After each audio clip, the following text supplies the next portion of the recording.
You ask Tiger to solve. This deals with linear equations with one unknown.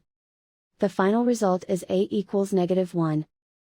Let's solve it step by step. Group all a terms on the left side of the equation. Subtract 3a from both sides. Group like terms. Simplify the arithmetic. Group like terms. Simplify the arithmetic. Group all constants on the right side of the equation. Add 2 to both sides. Simplify the arithmetic.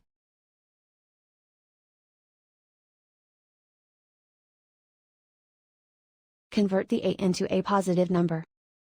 Multiply both sides by -1. Remove the ones.